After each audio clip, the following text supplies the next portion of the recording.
Nous allons continuer l'étude de la lettre de Paul, des lettres de Paul à Timothée. Nous avons commencé à examiner déjà en plusieurs parties. C'est quoi? Qu'est-ce que Dieu voit dans l'expression? Qu'est-ce que le Seigneur voulait faire passer par son serviteur Paul dans l'expression combattre le bon combat? Parce que les chrétiens aujourd'hui, et surtout les pasteurs, il suffit que tu sois parti dans une école biblique, il suffit que tu aies chanté à la chorale, il suffit que tu aies la carte de baptême dans une communauté pour que les gens disent « Ah, il a combattu le bon combat, il a combattu le bon combat, il a combattu le bon combat, elle a combattu le bon combat. » Mais le bon combat, dans le sens des Écritures, ça veut dire quelque chose de particulier. Ce n'est pas une expression que l'apôtre Paul a balancée comme ça. Et nous avons vu que ça commence quand Paul donne l'instruction. Il commence dans sa première lettre à Timothée. Il dit qu'il faut que tu combattes le bon combat et que tu gardes la foi et une bonne conscience. Donc, normalement, un serviteur de Dieu, les enfants de Dieu, les fils et les filles du Seigneur qui combattent le bon combat, gardent la foi et une bonne conscience. Ça, ce sont les bases du bon combat. Tu vois, les gens, quelqu'un vit dans le péché, il ne peut pas avoir une bonne conscience. Si à la base déjà, quelqu'un vit dans le péché, il ne peut pas avoir une bonne conscience. Il va donc garder la bonne foi, une foi comment et une bonne conscience comment. Donc il est déjà hors du bon combat. Si tu es un pasteur qui cherche les femmes des gens, tu ne peux pas garder une bonne conscience. Tu comprends? Et qui dit garder la foi, dit garder la parole de Dieu telle qu'il a donnée. Donc si quelqu'un ne garde pas l'écriture, ne garde pas la foi, la parole du Seigneur telle qu'il a donnée, il est déjà en dehors du bon combat. Le bon combat va bien au-delà de ce que les humains, de ce qu'on s'imagine. Ça va bien au-delà. Et chaque doctrine que l'apôtre Paul va donc donner à Timothée dans ses lettres, ça fait partie du bon combat. Le fonctionnement même de l'église. Un pasteur, donc un prédicateur qui s'éloigne de l'enseignement que l'apôtre Paul a donné pour le fonctionnement de l'église, il n'est pas en train de combattre le bon combat. Je vais continuer donc dans le deuxième chapitre de 1 Timothée, chapitre 1. Le deuxième chapitre de 1 Timothée plutôt.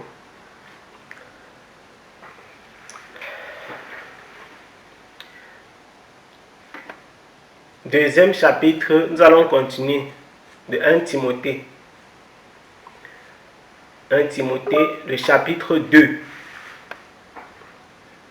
1 Timothée, le chapitre 2.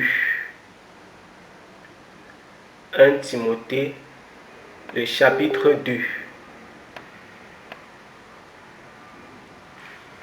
Quelqu'un peut lire pour nous 1 Timothée, le chapitre 2. Ou bien je peux lire. D'accord, je vais lire. D'accord.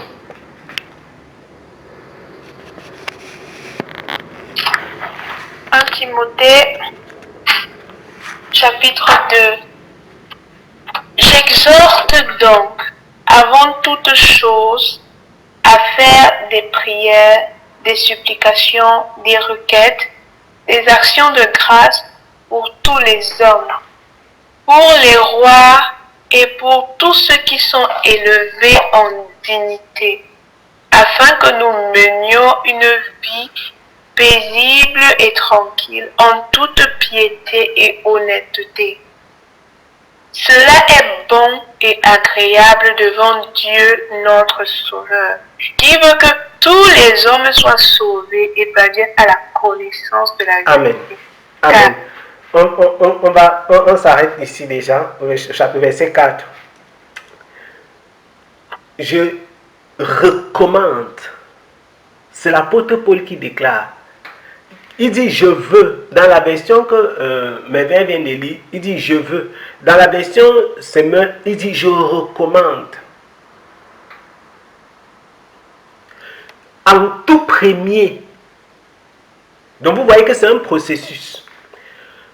En tout premier lieu, que l'on adresse à Dieu des demandes, des prières, des supplications, des remerciements pour tous les hommes. Donc quand vous priez, priez pour tous les hommes, pas seulement pour les membres de vos familles. Priez pour les frères et les sœurs que vous ne connaissez pas. Priez pour tous les humains. Priez pour ceux qui sont chrétiens et même pour ceux qui ne le sont pas. Pour tous les hommes. C'est pourquoi nous prions, on dit que le Seigneur se souvienne de ceux qui sont au-delà de notre regard, de ceux que nous ne connaissons pas en quelque lieu où ils se trouvent, que le Seigneur les visite. Que l'on prie pour les rois et pour tous ceux qui sont au pouvoir, afin que nous puissions mener à l'abri de toute violence et dans la paix une vie qui exprime dans tous ses aspects notre attachement à Dieu et qui commande le respect. Ha!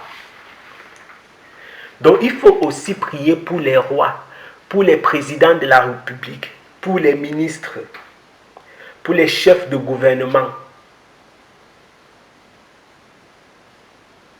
afin que le Seigneur les visite, afin que nous puissions mener à l'abri de toute violence et dans la paix une vie qui exprime dans tous ses aspects notre attachement au Seigneur.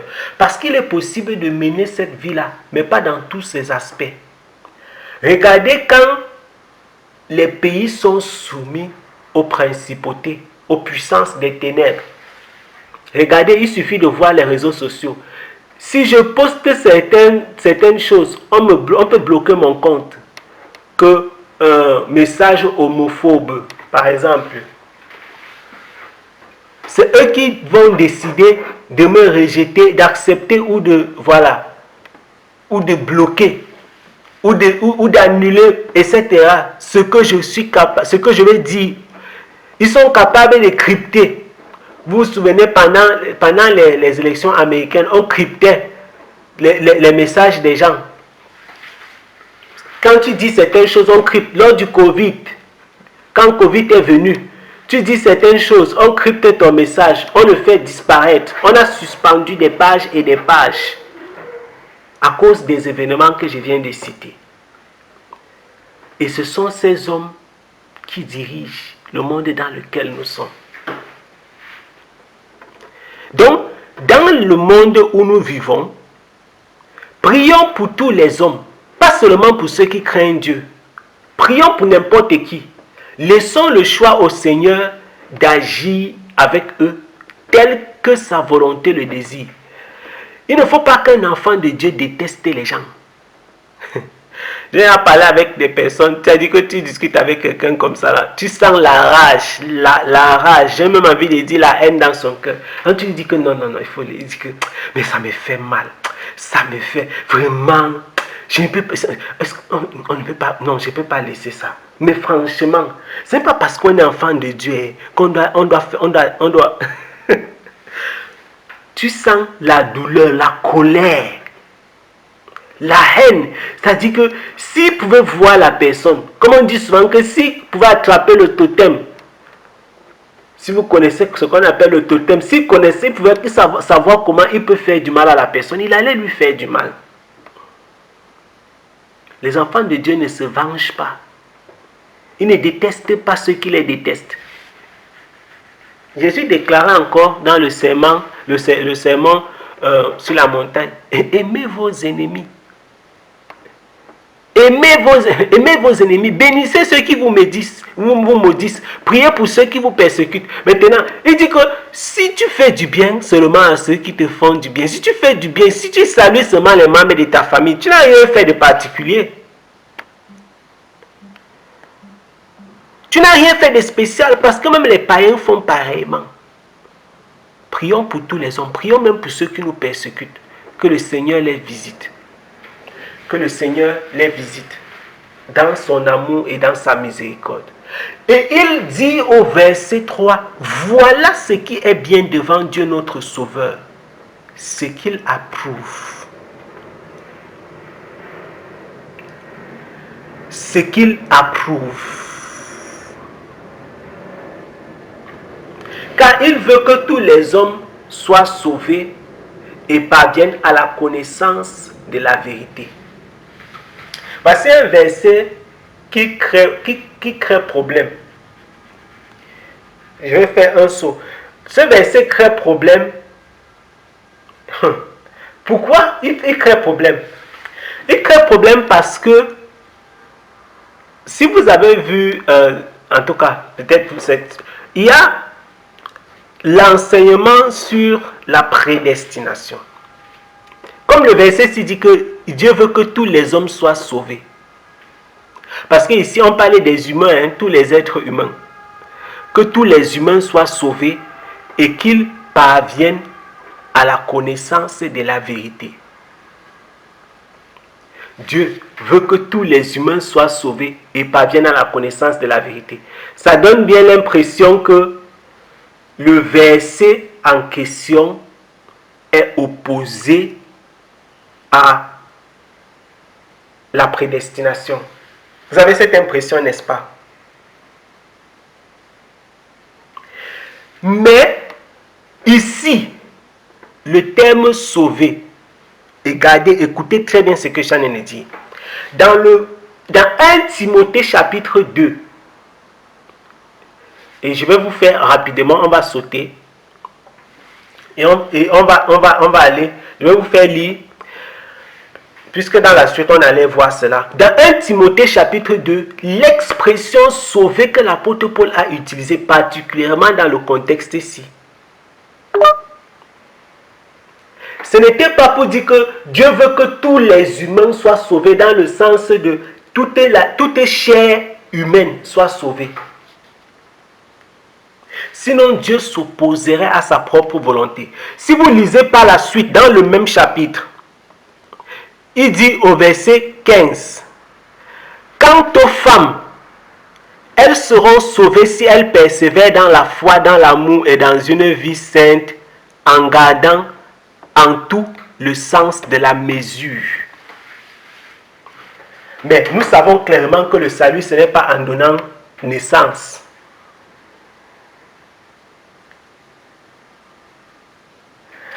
Et pourtant,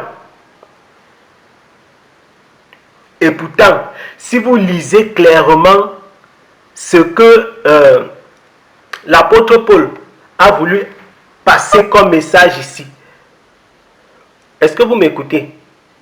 Je veux vraiment votre attention par rapport à ça. Elle sera sauvée grâce à sa descendance. Quant aux femmes, elles seront sauvées si elles persévèrent dans la foi, l'amour et une vie sainte en gardant tout le sens de la mesure. Mais la femme n'est pas sauvée en accouchant.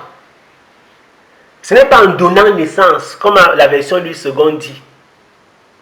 Donc ici, l'expression sauver, ce n'est pas le salut tel que vous le percevez. Non. L'expression sauver ici, c'est être épargné.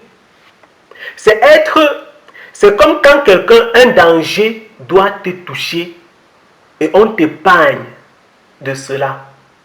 On te garde, tu seras gardé d'un danger particulier, d'un risque que tu courais en vivant d'une certaine façon. Donc, Dieu veut que l'évangile arrive dans les oreilles de chaque personne. Et que chacun écoute. Même si les humains ont l'impression que c'est eux qui décident. Vous savez ce qu'on appelle le libre arbitre. Dieu veut que chacun écoute. Jésus dit d'ailleurs dans Matthieu chapitre 24 que la bonne nouvelle là sera prêchée ou partout. avant que la fin n'arrive. Donc c'est ça la volonté de Dieu. Le plan de Dieu, c'est que cet évangile soit prêché partout, que tous les hommes écoutent et qu'ils aient la possibilité d'entendre la bonne parole, d'entendre la parole, la parole de la vérité. Que chacun ait la possibilité de dire oui ou non. C'est avant, tant que cela n'est pas arrivé, la fin ne peut pas arriver. C'est après cela que la fin va arriver. Donc ici, Dieu veut que tous les hommes, c'est impossible que tous les hommes soient sauvés. Ça c'est clair. Vous savez clairement que si Dieu veut une chose, il va accomplir la chose là. Donc, faisons très attention à l'expression, au langage biblique. Dieu veut que tous les hommes soient sauvés. Mais si Dieu veut une chose, pourquoi ça ne s'accomplit pas? Est-ce que Dieu peut vouloir une chose et ça ne s'accomplit pas? La Bible déclare dans le livre des psaumes que notre Dieu, il est au ciel et il fait ce qu'il veut. On va lire. Ça, c'est pour lever le doute parce que ça, c'est un texte qui est effectivement utilisé par des personnes pour dire que la prédestination n'existe donc pas, puisque Dieu veut que tous les hommes soient sauvés. Qu'est-ce qui peut empêcher à Dieu de faire sa volonté? Rien. Donc, si rien ne peut empêcher à Dieu de faire sa volonté, ça veut dire qu'il y a un problème. Si rien ne peut empêcher à Dieu de faire sa volonté, ça veut dire qu'il y a un problème. Donc, quand la Bible déclare que Dieu veut que tous les hommes soient sauvés, il y a un sens à cela. Il y a une signification. Il y a une signification. On va lire dans le livre des psaumes. Psaume chapitre 115, le verset 3. C'est ce que j'ai dit, il n'y a même pas, c'est un verset qui est très court. Psaume 115, le verset 3. Il dit ceci. Je ne sais pas si vous avez d'autres versions. Quelqu'un peut lire Psaume 115, le verset 3.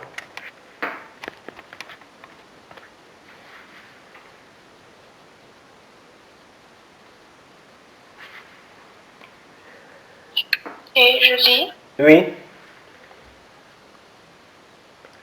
Psaume 115, verset 3. Là, il est écrit, notre Dieu est au ciel, il fait tout ce qu'il veut. Ok. Amen. Amen. Donc, Dieu est au ciel. Première information. Deuxième information, il fait tout ce qu'il veut. Maintenant, le verset 6 que nous venons de lire tout à l'heure, que Paul dit, car Dieu veut que tous les hommes soient sauvés et parviennent à la vérité. Donc, si les hommes ne sont pas tous sauvés, il y a problème. C'est que Dieu a échoué quelque part. Si le sens que Paul voulait donner dans le verset 6, c'est que la volonté de Dieu, le désir, vous savez que la volonté de Dieu, c'est son désir. Donc, dans 1 Timothée chapitre 2, le verset 6, ce n'est pas que le désir de Dieu, non. Ce n'est pas le sens. Et ça, c'est donc une pierre d'achoppement pour des personnes qui, quand tu vas dans les Écritures pour chercher la contradiction, pour chercher que tel verset s'oppose à tel autre verset, tu auras des problèmes parce que tu vas trouver ça plein dans les Écritures. Dieu est au ciel, nous venons de lire, car Dieu veut que tous les hommes soient sauvés et parviennent à la connaissance de la vérité. Si c'est le désir de Dieu, pourquoi donc tous les hommes ne sont pas sauvés? Parce qu'à l'heure où je parlais, si tous les hommes ne seront pas sauvés. Or, le prophète dit que notre Dieu est au ciel et il fait tout ce qu'il veut. On n'a pas dit même qu'il fait ce qu'il veut, il fait tout ce qu'il veut.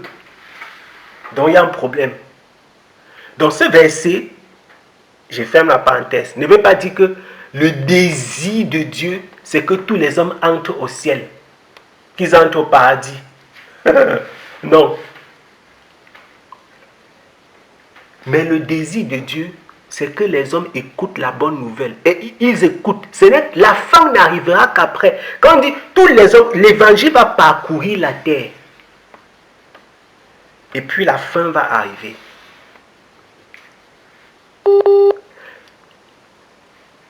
Maintenant, la grâce de Dieu, pendant que les humains vivent sur la terre, Dieu est capable de faire tomber sa grâce dans la vie même de quelqu'un qui ne sera pas sauvé.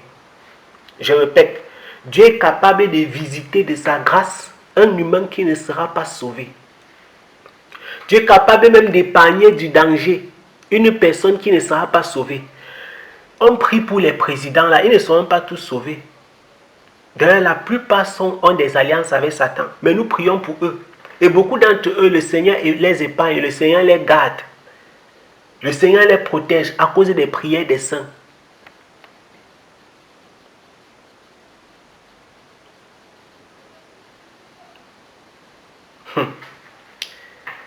Donc, la volonté de Dieu, ce n'est pas que toute chair.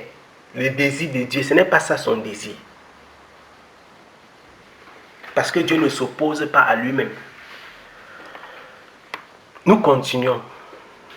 Voilà, ça c'était pour s'arrêter ici. Parce qu'il y a un problème là.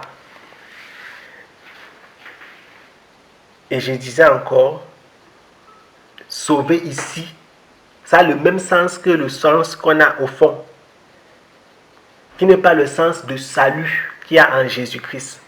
Ce n'est pas ce salut-là. Car il veut que tous les hommes soient sauvés et parviennent à la connaissance de la vérité. 1 Timothée chapitre 5. On peut continuer jusqu'au verset 7. Rakoko.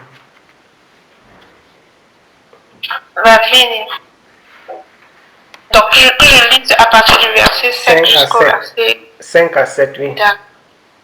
Va béni. Une seconde. Verset 5.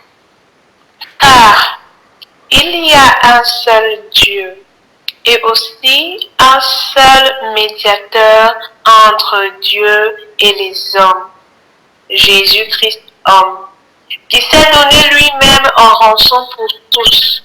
C'est là le témoignage rendu en son propre temps et pour lequel j'ai été établi apôtre, prédicateur, pour lequel j'ai été établi prédicateur et apôtre. Je dis la vérité, je ne mens pas, chargé d'instruire les païens dans la foi et la vérité. Amen. Amen. En effet, il y a un seul Dieu et de même aussi un seul médiateur entre les hommes, entre Dieu et les hommes. Ça, c'est un verset qu'on doit répéter dans la tête. On doit répéter ça aux catholiques. On doit répéter ça aux catholiques. Je répète, il y a un seul Dieu et de même aussi un seul médiateur entre Dieu et les hommes. Un homme, Jésus-Christ.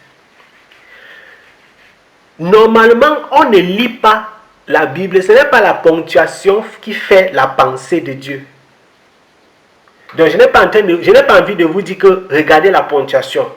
J'ai envie que vous lisiez ça avec votre cœur et que Dieu vous donne la pensée de Dieu dans ce verset. Parce que la pensée de Dieu dans ce verset, c'est que il y a un Dieu et il y a un médiateur. Et les deux là sont dans une personne. Un homme qui est venu au nom de Jésus-Christ. Je répète, Dieu et le médiateur qu'il y a entre Dieu et les hommes, c'est une seule personne, l'homme Jésus-Christ. Donc, celui qui est Dieu, c'est aussi lui qui est le médiateur entre Dieu et les hommes. Ah Seigneur, qu'est-ce que j'ai fait? C'est-à-dire que, comment est-ce que les humains se sont imaginés que quelqu'un d'autre pouvait être le médiateur entre Dieu et les hommes? Comment est-ce possible? Comment un humain peut être le médiateur entre Dieu et les hommes? Ce n'est pas possible. Un être humain ne peut pas être le médiateur entre Dieu et les hommes. Non. Le médiateur entre Dieu et les hommes ne pouvait être que Dieu.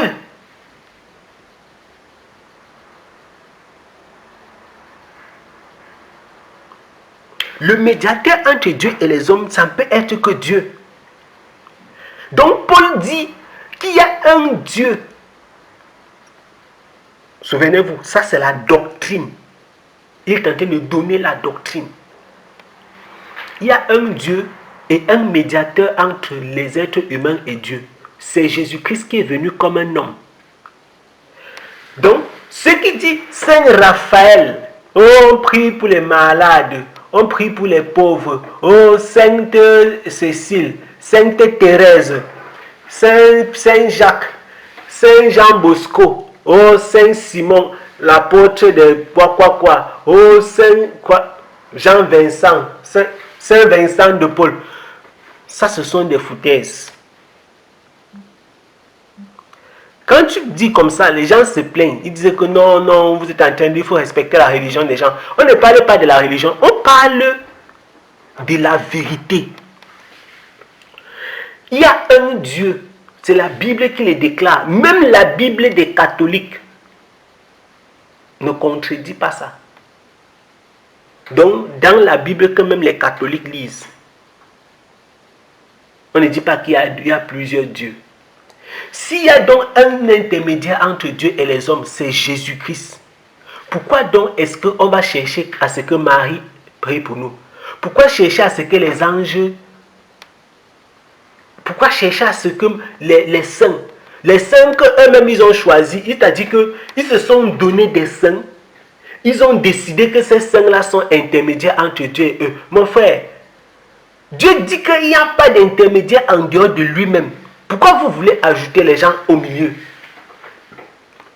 Quand le peuple d'Israël, au bas de la montagne, ils ont dit à Moïse qu'on ne veut pas écouter ce qu'il a à nous dit. Toi-même, écoute, tu vas nous raconter. Ça, c'est la sémence de la séparation. Écoutez ce que je dis, c'est la sémence de la séparation.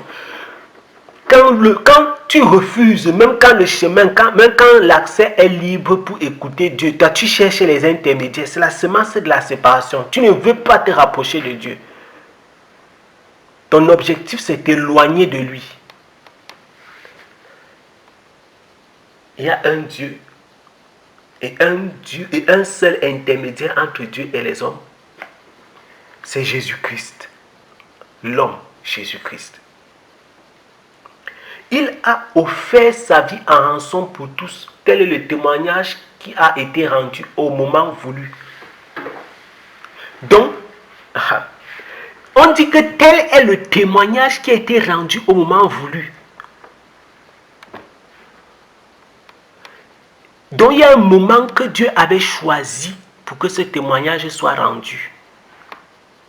Si vous lisez les prophéties de Daniel, Daniel a prophétisé.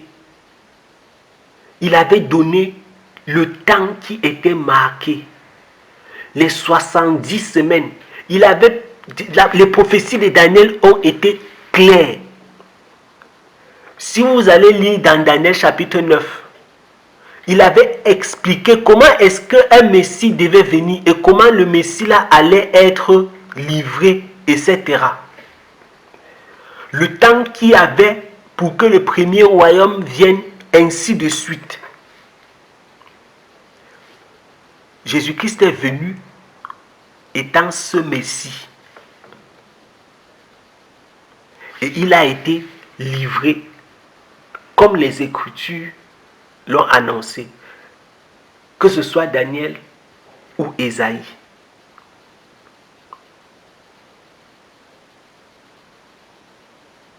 Vous pouvez lire Daniel chapitre 9. Et il dit, il a offert son sacrifice, il a offert sa vie en rançon et le témoignage a été rendu au moment voulu. Et il dit que c'est pour publier ce témoignage que Dieu a envoyé Paul, que j'ai été institué prédicateur et apôtre. Donc il a été envoyé par le Seigneur pour enseigner aux non-juifs ce qui concerne la foi et la vérité. Donc ce que l'apôtre Paul est en train de dire, c'est quoi? C'est la vérité. Il enseigne la foi et la vérité. Je suis en train de partir doucement parce que les gens sont très forts. Quand on touche les choses qui les énervent, ils commencent à dire que c'était le langage de Paul. C'était la volonté de Paul. C'était le point de vue de Paul.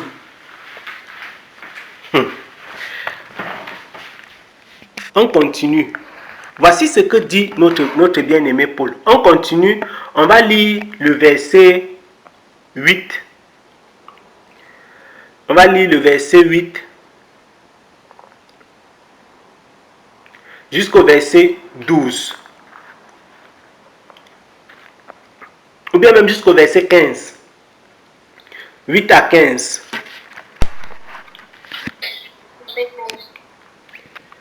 « 8 à 15. Je veux donc que les hommes prient en tout lieu, en élevant des mains pures, sans colère ni mauvaise pensée. Je veux aussi que les femmes, vêtues d'une manière décente, avec pudeur et modestie, ne se plaignent ni de tresses, ni d'or, ni de perles, ni d'habits somptueux, mais qu'elles se parlent de bonnes œuvres, comme il convient à des femmes qui font profession de servir Dieu. Que la femme écoute l'instruction en silence, avec une entière soumission. Je ne permets pas à la femme d'enseigner, ni de prendre de l'autorité sur l'homme, mais elle doit demeurer dans le silence, car Adam a été formé le premier, Ève ensuite. Mais ce n'est pas Adam qui a été séduit, c'est la femme qui, séduite, s'est rendue coupable de transgression. Elle sera néanmoins sauvée en devenant mère, si elle persévère avec modestie dans la foi, dans la charité et dans la sainteté. Amen. Amen. Nous avons vu tout à l'heure que quoi? L'apôtre Paul dit que qui l'a envoyé? Il dit que le Seigneur Jésus, je veux vraiment qu'on aille doucement parce que les gens sont extrêmement rusés quand il s'agit de la vérité. Les raisons ne manquent jamais. Paul a dit que c'est pour publier ce témoignage qu'il a été institué prédicateur et apôtre. Donc l'apôtre c'est l'envoyé. Il était envoyé de la part de Jésus-Christ pour annoncer aux non-juifs ce qui concerne la foi et la vérité. Donc quand l'apôtre Paul va parler, ce n'est pas de lui-même, c'est de la part de celui qui l'a envoyé. L'apôtre Paul n'est pas né de dire que quand il dit que je veux, ce n'est pas le Paul, je veux. Non. Ce n'est pas de ça il est question. Donc les gens qui lisent dans la lettre de Paul aux Corinthiens, là, ils fuient les épîtres pour chercher le je. Parce qu'ils cherchent là où ils vont dire que c'est Paul qui a dit ceci. Les gens se trompent, ils se trompent eux-mêmes. Ceux qui partent fouiller les jeux de l'apôtre Paul pour dire que ce n'est pas la pensée de Dieu, c'est leur problème. Parce que Paul a été envoyé par quelqu'un. Il a été envoyé par quelqu'un. Ce n'est pas pour rien qu'on a mis l'apôtre Paul en prison. Ce n'est pas le fait du hasard. Dieu a mis, c'est-à-dire que Dieu a mis l'apôtre Paul en prison. Dieu a voulu qu'il soit gardé là-bas. Pour un but, parce qu'il devait l'utiliser d'une façon particulière. Et c'est dans ce temps de retrait que le Saint-Esprit l'a utilisé pour dispenser la doctrine dans les églises, pour donner des enseignements. Parce que s'il était en train de monter et descendre, certainement, il ne pouvait pas avoir tout le temps qu'écrit ces épîtres a nécessité. Il a fallu que Dieu, comme dans le livre de Job, au chapitre 33, la Bible déclare que Dieu parle aux hommes d'une façon ou d'une autre. La Bible déclare que quand l'homme est couché, quand il est calme, quand il est couché, quand tu es couché là et que tu ne peux plus entendre à gauche et à droite, Par exemple, en pleine journée, la voiture passe, le camion passe, l'ambulance passe, oh, les bruits, tout ça. Dieu attend donc souvent que l'homme soit couché quand il est calme là. C'est pour ça que Dieu donne les songes aux gens. Parce que si Dieu te donne le songe en journée, quand il y a les événements là sont en train de passer, est-ce que tu vas même voir d'abord? Question. C'est aussi pourquoi c'est pas n'importe qui reçoit les visions ou certains types de visions aussi. Dieu ne le fait pas de façon hasardeuse. Il faut une certaine fermeté, une certaine intimité, voilà, à la base.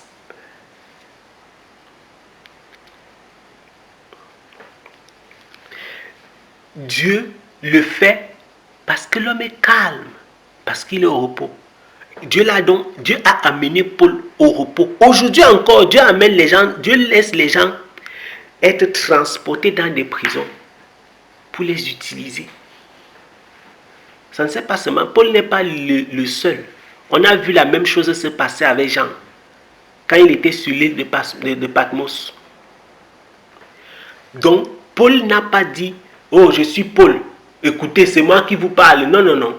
Il a dit, j'ai été envoyé par Jésus-Christ. Je suis prédicateur et envoyé. Apôtre veut dire envoyé. Pour annoncer ce qui concerne la foi et la vérité. Donc, quand il va dire je après, c'est tout ce qu'il doit dire là, ça concerne la foi et la vérité. Et tout ce qu'il déclare dans ses enseignements, c'est pour montrer à un serviteur de Dieu comment est-ce qu'on marche, comment est-ce qu'on combat le bon combat.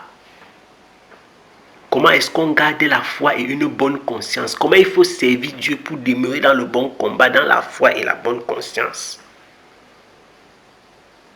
Pour qu'il soit un serviteur de Dieu accompli. Et qu'au terme de sa marche, de son pèlerinage, il ne soit pas honteux. Paul dit que je veux qu'en tout lieu, les hommes prient en élevant vers le ciel des mains pures. Les hommes prient en élevant vers le ciel des mains pures, sans colère ni esprit de dispute. Vous savez que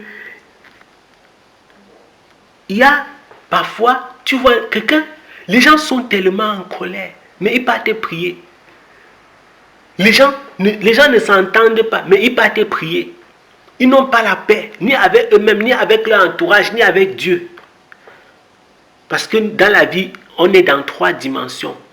Il y a l'être avec lui-même, il y a l'être avec Dieu, et il y a l'homme avec ce qui l'entoure, l'environnement, la société, ça peut être la famille, etc. Il ne s'entend ni avec les gens, ni avec lui-même, ni avec son entourage. Les pensées sont agitées.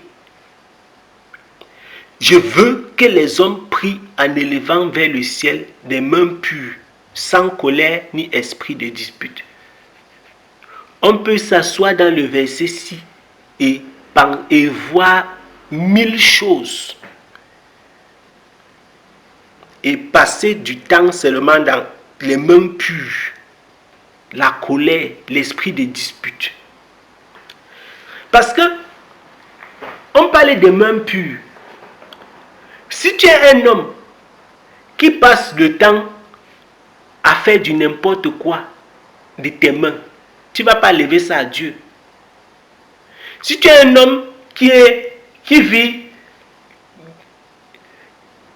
n'importe comment, tu vis dans le mensonge, tu arnaques, tu triches, tu voles, c'est-à-dire que ton esprit même est souillé. Si tu vis dans la pornographie, ton esprit est souillé. Quand tu lèves les mains, quand tu fermes même les yeux pour prier, tu ne pries pas parce que ton esprit est souillé.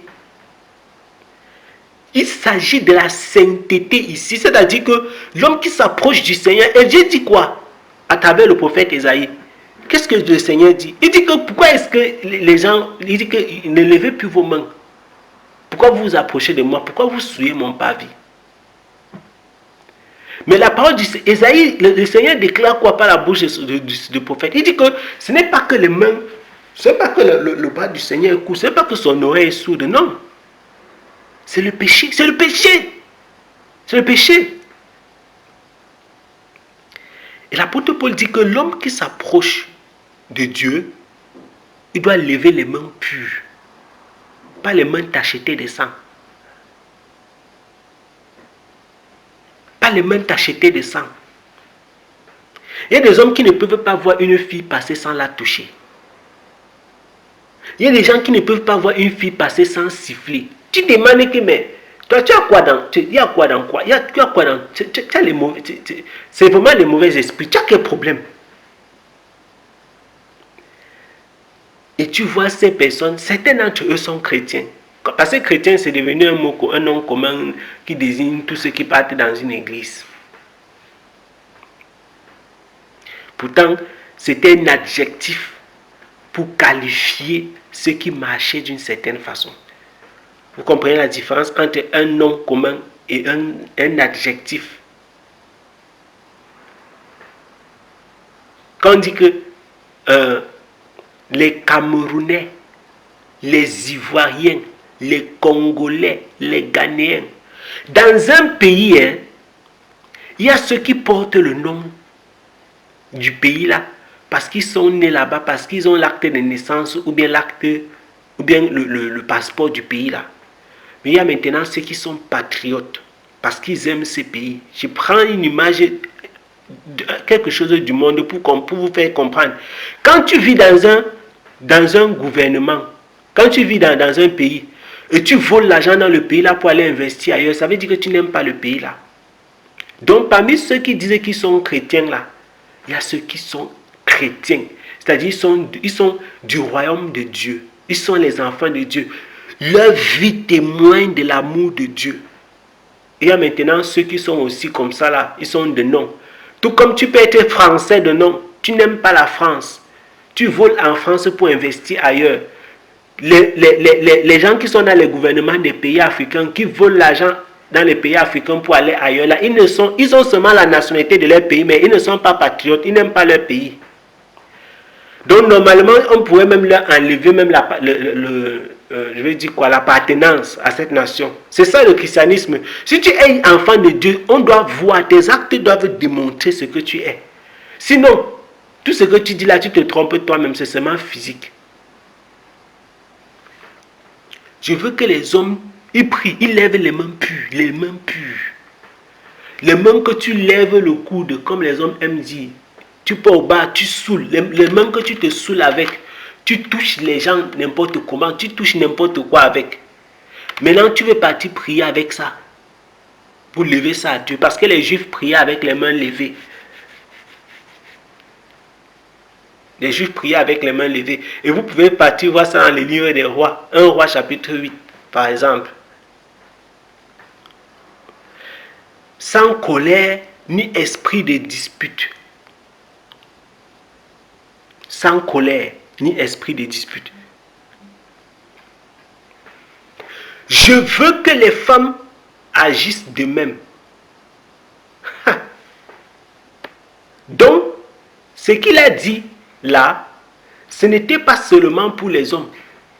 Genre, les hommes doivent avoir les mains pures et les femmes doivent avoir les mains souillées. Non. Il dit que les hommes doivent prier avec les mains pures. Les hommes doivent prier avec les mains. Il dit, avant tout, je recommande ceci, il faut faire des demandes à Dieu, le prier, le supplier. Ça, c'est dans la version parole de vie. Le remercier pour tous les êtres humains. Par la suite, au verset 8, je veux que les hommes prient partout en levant des mains pures vers le ciel. Ils doivent le faire avec un cœur pur et en abandonnant toute colère et toute dispute. Ça, c'est dans la prière. Je veux aussi que les femmes s'habillent correctement. C'est alors ici le nerf de la guerre. Comme ici, ce tchaka-là, ça se gâte seulement. Quand on arrive ici, non, l'église peut sortir, donc terminé. La prédication est terminée. Ça, c'est les messages, les gens détestent. Les gens ne veulent pas qu'on prêche ça. On ne doit pas enseigner là-dessus. Parce que quand on enseigne là-dessus, les gens vont partir de l'église. je veux aussi que les femmes, agissent de même en s'habillant décemment. Donc, les femmes doivent s'habiller décemment, avec discrétion et simplicité. Donc, pas le bling bling. Pas que, est-ce que tu m'as vu? Qu'est-ce que s'habiller décemment? Avec discrétion et simplicité. Qu'elle ne se parle pas d'une coiffure recherchée. Vous entendez ça? Seigneur, anti-Zambon. On a des problèmes dans notre génération. Il faut qu'on s'arrête ici. Je suis en train de parler avec les femmes. Là, on dit qu'elle ne se parle pas d'une coiffure comment? Les gens qui disent que ça c'est le temps, j'ai failli dire la banane. Je me rappelle quand j'étais petit, il y avait une coiffure là qu'on faisait comme ça là. La coiffure avait chauffé un temps. On disait que la banane, on appelait ça la banane, ça gonflait devant comme ça. Non, ça c'est le temps de telle coiffure chauffe jusqu'à... C'est seulement ça que tu veux porter. Et c'est ça qui fait que tu vois les chorales africaines. À l'époque, les chorales, quand les femmes attachaient le foulard, ça couvrait tous les cheveux du front jusqu'au derrière de la tête. Mais comme les mèches sont venues, parce que nos grands-parents, nos ancêtres ne connaissaient pas ces histoires. Elles se coiffaient naturellement avec le fil et elles se tressaient. Maintenant, quand les coiffures sont venues avec les mèches, etc., les gens ont commencé à ne plus vouloir se couvrir la tête. Regardez les sœurs catholiques, qu'elles soient blanches ou noires, c'est rare de les voir sans les cheveux couverts. Mais ça ne vous étonne pas? Ça ne vous surprend pas venant des sœurs, des gens qui ne connaissent pas Dieu? Parce qu'il faut se dire la vérité, elles ne connaissent pas le Seigneur. Ou alors très superficiellement. Mais attendez, la Bible déclare, il dit que je veux que les femmes agissent de même en s'habillant décemment, avec discrétion et simplicité, qu'elles ne se parlent pas d'une coiffure recherchée. Donc, normalement, une femme ne doit pas suivre la mode. Ça, c'est une parenthèse c'est une parenthèse qui dérange. Normalement, une femme qui est en Jésus-Christ ne suit pas la mode. Alors on voit dans le monde comment les gens disent que ça c'est le temps des cheveux, ça c'est le temps des péruviennes, ça c'est le temps des brésiliennes, c'est le temps des indiennes. Les gens courent, ils se versent dedans, ils portent les mauvais esprits. On dirait ça c'est le temps de telles, ils courent. Ça c'est le temps des torsadés, ils courent. C'est le temps de telles choses, ils courent. Moi j'ai dit aussi seulement, même pas ce que quoi et quoi. Les gens poursuivent. L'apôtre Paul dit qu'elle ne se parle pas d'une coiffure recherchée. Ce qui est recherché, c'est quoi? C'est ce qui est à la mode. C'est ce que quand tu fais, quand tu mets, tout le monde apprécie. On dit que, toi-même tu n'es pas doucement, toi-même tu n'es pas derrière, vous voyez? Mais attendez, il dit une coiffure recherchée, qu'elle ne se parle pas d'or, de perles ou de toilettes somptueuses. Quand tu mets ton jansan là, quand tu te ouines jusqu'à quand tu sors comme ça fait bang, ça fait mal aux yeux. Tu es contente. L'apôtre Paul dit que ce n'est pas ça la parure de la femme. Ce n'est pas ça la beauté de la femme.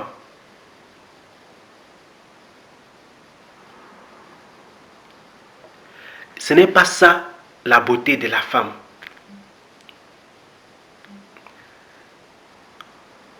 Hein?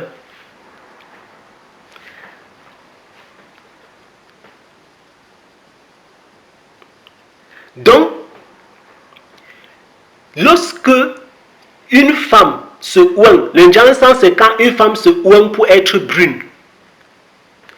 Je vais revenir aux questions s'il y en a. Il y a la sœur Grace qui a écrit un message parlant de Hassan Koli. Je vais revenir s'il y a des questions. On va terminer. Il dit, l'apôtre Paul déclare qu'une femme doit avoir une tenue digne et simple. sans coiffure compliquée. Ça, c'est une autre version. Elles ne doivent pas porter des bijoux en or, ni de perles, ni d'habits trop chers. Ça, c'est la version parole de vie. Donc, il ne doit pas avoir la concurrence qu'il y a entre les hommes, entre les femmes, même entre les hommes. Tu vois, un homme, un serviteur de Dieu qui a la séance, je voyais dernièrement encore, on maquille le pasteur pour monter sur scène le matin. On le maquille, comme on fait à la télé, comme les journalistes font avant de passer sur les chaînes des plateaux de télé. On peigne ses cheveux, on fait le traçage, Hey, Jesus! Ça, c'est pour le salut, ça? C'est pour le salut des âmes? Bien, c'est pour étonner qui? Mais c'est curieux. C'est étonnant. Qu'est-ce que les gens cherchent? Qu'est-ce que les gens veulent? Qu'est-ce que les gens veulent? Tu te peignes, tu te coiffes, tu te ouins. Jusqu'à quand on te voit, non, ce n'est que toi qu'on voit. Tu dis que tu es en train de présenter la gloire de Dieu. C'est pour que la gloire de Dieu resplendisse. Mais l'apôtre Paul dit, il faut être simple. Quand on voit un enfant de Dieu, on doit voir la simplicité, l'humilité. Ce qui est curieux, c'est que l'apôtre Paul même, l'apôtre Jacques plutôt, Jacques dans son livre va parler des riches. Il dit que si un riche entre dans votre communauté et que vous lui donnez une chaise qui est différente de celle qu'on donne à un pauvre, je vais lire ce que, on va lire ce que dit Jacques. Et ça devrait normalement attirer l'attention. Hein? Jacques chapitre 2. Jacques chapitre 2, il dit ceci. Jacques au chapitre 2.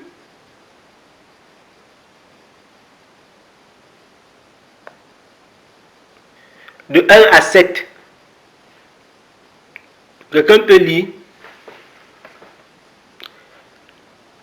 Or, si les enfants de Dieu se comportaient comme il faut, il ne devait pas avoir de différence. Si toutes les femmes se couvrent les cheveux normalement et que personne ne met rien d'apparent qui va faire créer la confusion, il y aura la paix.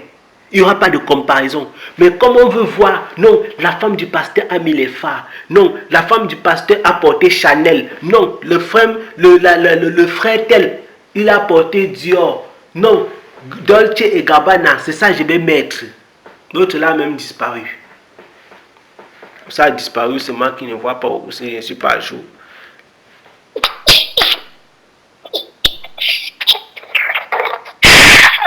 Jacques chapitre 2, verset 1 à 7. Mes frères, gardez-vous de toute forme de favoritisme.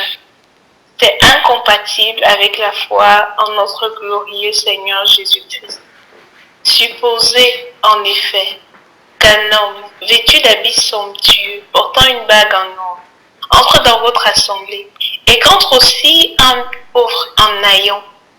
Si voyant l'homme somptueusement vêtu, vous vous empressez autour de lui et vous lui dites, veuillez vous asseoir ici chez une bonne place, tandis que vous dites aux pauvres, tenez-vous là debout ou asseyez-vous par terre à mes pieds. Ne faites-vous pas des différences parmi vous et ne portez-vous pas des jugements fondés sur de mauvaises raisons. Écoutez, mes chers frères, Dieu n'a-t-il pas choisi ceux qui sont pauvres dans ce monde pour qu'ils soient riches dans la foi et qu'ils héritent du royaume qu'il a promis à ceux qui l'aiment? Et vous méprisez le pauvre. Ce sont pourtant les riches qui vous oppriment et qui vous traitent en justice devant les tribunaux. Ce sont encore eux qui outragent le beau nom que l'on a invoqué sur vous. Amen. Amen. Donc, la pensée de Dieu, c'est qu'il n'y ait pas de différence dans les communautés chrétiennes.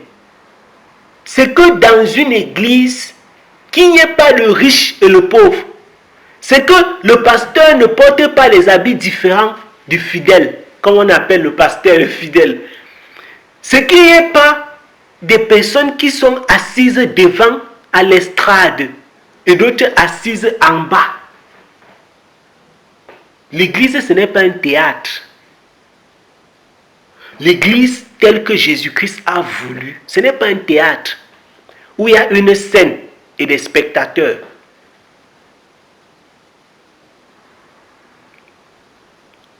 Donc, il ne faut pas qu'il y ait des riches qui soient sur les belles et les grosses chaises, comme on voit partout, et qu'il y ait des pauvres qui sont sur les bancs, qui sont durs, qui font mal aux fesses. Certains sont sur les fauteuils, bien mousseux. Le culte, c'est normal que le culte peut faire de 12h à 20h. Tu es assis dans le fauteuil, bien là, le ventilateur directement au-dessus de ta tête. Un gars assis là-bas au fond. La clim n'arrive même pas dans son secteur. Il est assis sur les bancs qui sont durs comme ça. Quand il se lève pour arranger un peu ses fesses, on dit qu'il bouge trop. Les gens sont là. La différence est visible. La différence est visible. Et cette différence vient d'où? L'apôtre Paul a dit que les hommes et les femmes doivent prier et lever les mains de la même façon, dont les mains doivent être pures. Si je viens dans une communauté chrétienne, ma soeur qui est devant moi, elle a les cheveux qui coûtent 200 000. Tu peux encore prier avec la paix dans ton cœur comment? Mais la solution à ça, c'était de se couvrir. Parce que quoi? Parce que les gens n'obéissent pas. Parce que vous ne voulez pas obéir à la parole de Dieu. Vous créez donc les troubles parmi les peuples de Dieu. La Bible déclare que qu'est-ce qu'il faut faire? Qu'il valait mieux quoi? Au lieu d'être une pierre d'achoppement là, qu'est-ce que la Bible déclare? C'était mieux que tu ne sois pas né. C'est mieux qu'on t'attache une meule et on te jette dans un coup d'eau.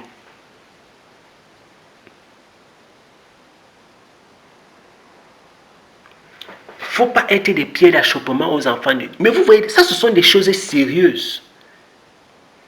Tu viens là, tu es cadre dans une entreprise, tu es riche. Tu viens avec tes beaux vêtements, tes beaux sacs pour narguer les enfants de Dieu.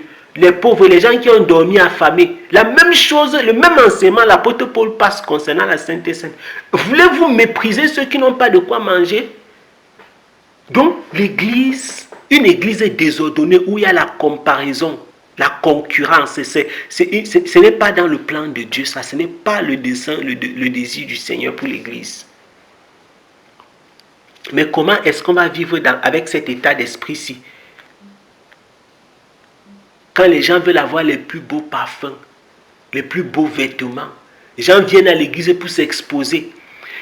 Certains gens, si ce n'est pas l'heure du culte, ils ne peuvent pas partir à la douche. Parce qu'il faut arriver quand on est en train de faire louange, adoration, ou bien quand on est en train de... Tu marches là, tu passes, pac, pac, pac, pac, pac, pac, pac, pac. Et tu passes, tu pousses les gens pour t'asseoir au milieu du banc, comme que tu tords ton corps comme la chenille. Pendant que les gens sont en train de faire...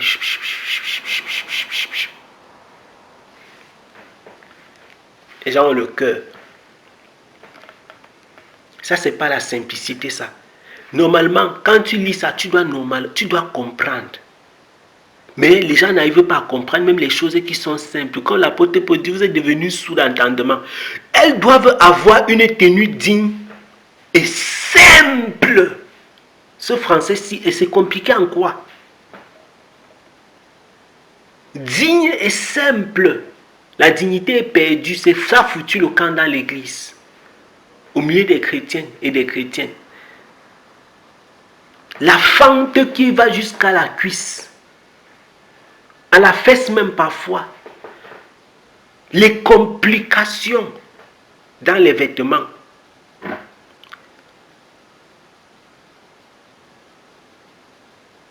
C'est simple. Sans coiffure compliquée. La version parole de vie encore non, c'est grave. Sans coiffure compliquée. Mais, le verset 10 dit ce que la femme doit faire. Mais elles doivent montrer leur beauté par leurs bonnes actions. Leurs bonnes actions, c'est le commérage.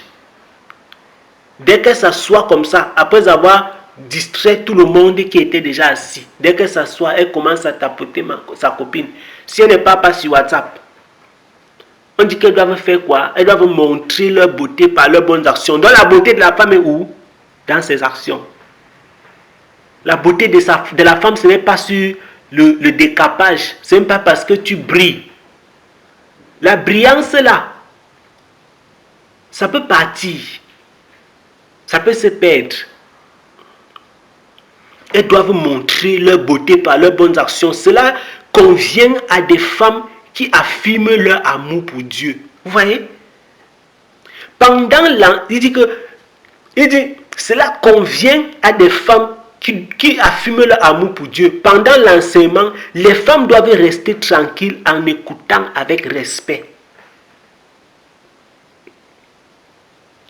Je ne leur permets pas d'enseigner ni de dire aux hommes ce qu'ils doivent faire. Voilà encore notre problème dans l'église. Les femmes ne doivent pas enseigner, non, elles doivent enseigner. Les femmes ne doivent pas enseigner, non, elles doivent enseigner. Les femmes, elles doivent enseigner. Attendez, finalement, on donne raison à qui? Oh, moi je suis pasteur, moi je suis docteur, moi l'apôtre Paul a dit, c'est pourquoi tout à l'heure, on s'est arrêté pour que vous lisiez. L'apôtre Paul dit qu'il a envoyé Jésus-Christ. L'apôtre Paul dit, il m'a chargé d'enseigner aux non-juifs ce qu'il faut croire et ce qui est vrai. Je dis la vérité, je ne mens pas. Donc, ce que Paul enseigne ici, c'est ce qu'il faut croire et c'est ce qui est vrai. Il n'y a pas la vérité de Timothée et la vérité. Et je veux que vous compreniez bien ce que ce verset-là dit. Il a dit aux non-juifs. Il n'a pas dit que à toi, Timothée. Parce que si l'apôtre Paul avait dit qu'il dit ça à Timothée, on allait dire, ok, Paul parlait à Timothée. Non, il a dit aux non-juifs. Donc c'est à tout un peuple. Ce n'est même pas à une église qu'il est question. On a chaud. Il dit, la femme ne doit pas enseigner. Le diable a fait croire aux hommes et aux femmes de notre génération que ça c'est détester les femmes. Quand on dit que non, la femme ne doit pas enseigner, ça veut dire qu'on les déteste. Ce n'est pas détester les femmes. Non, ce n'est pas détester les femmes. En quoi est-ce que ne pas enseigner, c'est détester? Le travail que Dieu a donné à la femme est petit. Si le Seigneur veut, un jour, on va s'asseoir pour faire un enseignement sur ce que Dieu attend de la femme. Vous allez voir si en plus de ça, il peut même trouver même le temps pour enseigner. Le travail que Dieu a donné à la femme, c'est petit. Jusqu'à elle doit augmenter, enseigner sur ça. Le Saint-Esprit que Dieu a donné à la femme, ce n'est pas pour l'enseignement. Est-ce que l'œuvre du Saint-Esprit dans la vie du chrétien, c'est l'enseignement? C'est que, donc quand le Saint-Esprit vient sur toi, c'est pour que tu deviennes enseignant? Non. Le Saint-Esprit vient dans la vie d'un homme pour qu'il se conduise d'une façon qui est agréable à Dieu. Et la façon qui est agréable à Dieu, ce n'est pas enseigner, ce n'est pas l'enseignement. Ça va au-delà de ça. Chaque personne a un couloir, a un appel particulier, une œuvre, un ministère à accomplir dans le Seigneur. Et le Saint-Esprit t'amène à marcher dans ça.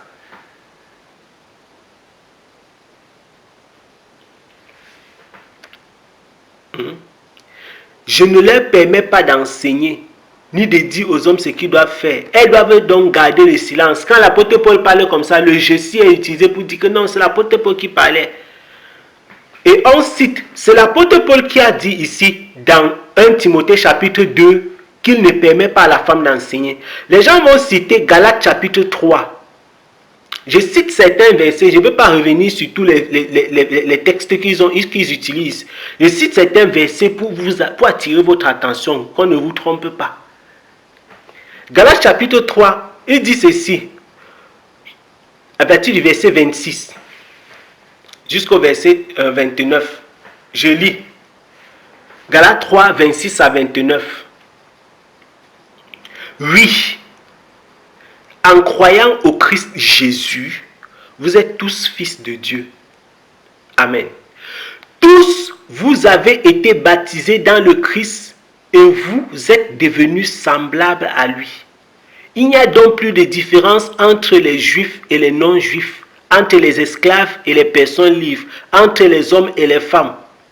En effet, vous êtes tous un dans le Christ Jésus. Et si vous appartenez au Christ, vous êtes donc la famille d'Abraham. Vous êtes héritiers comme Dieu l'a promis. Vous voyez, ce verset dit quoi? Le texte que nous venons de lire dit que il n'y a pas de différence entre les hommes et les femmes. Où? Où? Dans le Christ Jésus. On n'a pas dit qu'il n'y a pas de différence entre les hommes et les femmes parce qu'ils ont reçu le même Saint-Esprit. Donc, les hommes et les femmes peuvent enseigner. Ce n'est pas ce que l'apôtre Paul veut dire. Vous avez reçu le même Saint-Esprit, donc il n'y a plus de différence. Bon, le verset dit qu'il n'y a pas de différence. Les gens qui vous demandent, qui vous disent qu'il n'y a pas de différence entre les hommes et les femmes, donc la femme peut faire ce que l'homme peut faire, non? Pourquoi alors maintenant, quand les bandits toquent à la porte, les femmes disent toujours à leur mari que lève-toi, tu peux regarder? Vous dites que vous voulez enseigner comme les hommes, non? Pourquoi vous voulez que les hommes partent quand les bandits toquent? Il faut partir. Pourquoi quand le mari marche et que le sac de sa femme pèse, on dit que le type s'il est vraiment bizarre, il ne peut pas aider sa femme? Un mauvais mari comme ça, chacun chuchote dans son cœur. Pourquoi vous dites que les hommes et les femmes sont pareils et vous voulez que les hommes continuent à faire comme s'ils étaient au-dessus? C'est-à-dire que l'une des choses les plus bêtes que j'ai vues dans ces siècles, c'est le féminisme. L'une des choses les plus idiotes que Satan a créées, c'est le féminisme.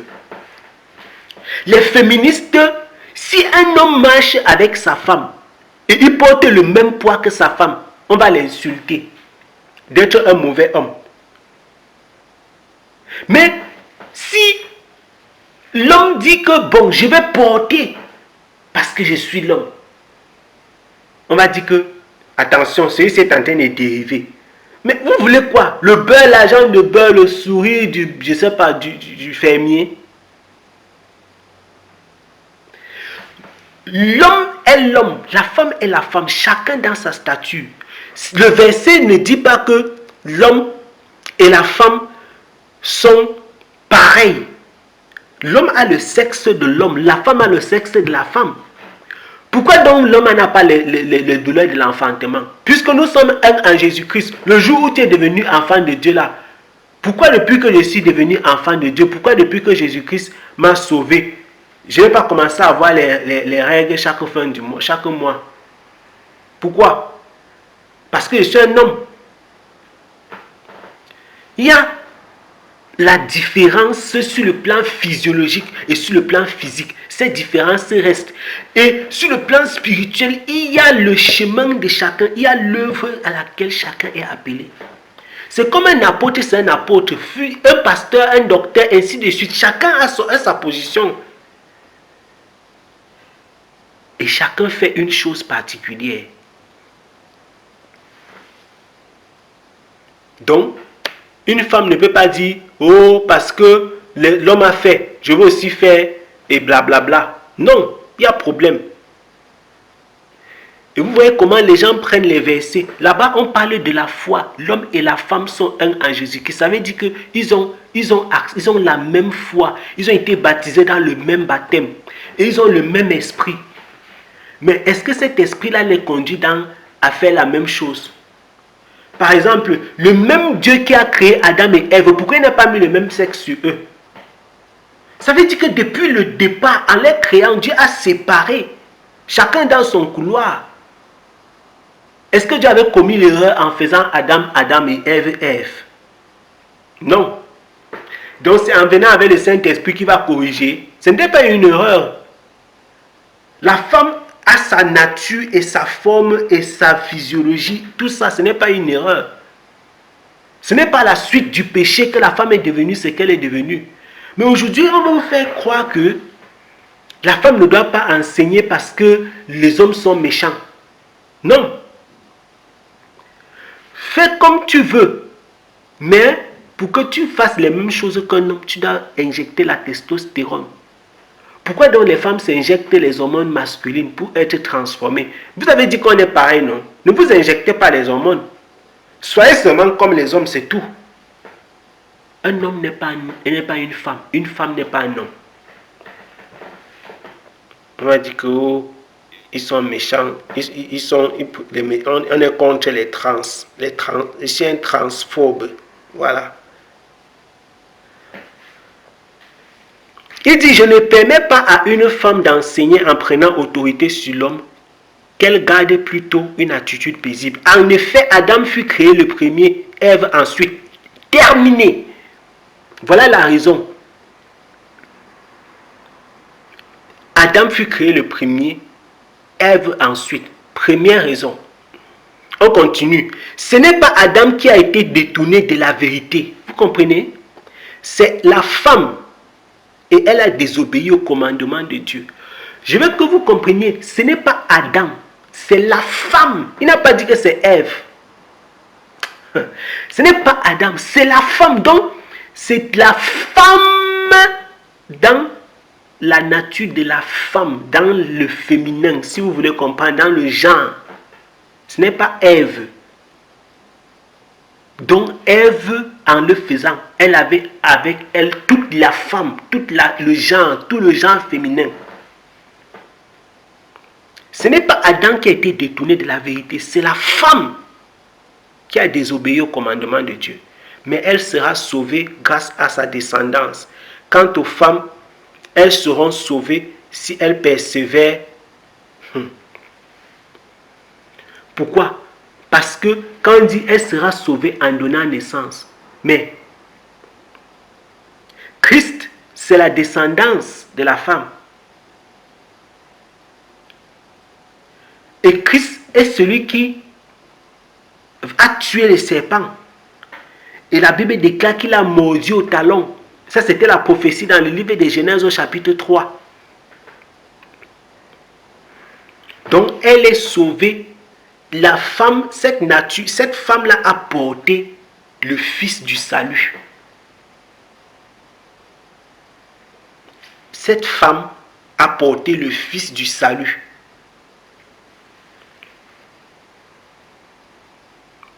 C'est Jésus-Christ qui écrase la tête du serpent et qui est mordu au talon. C'est la descendance de la femme.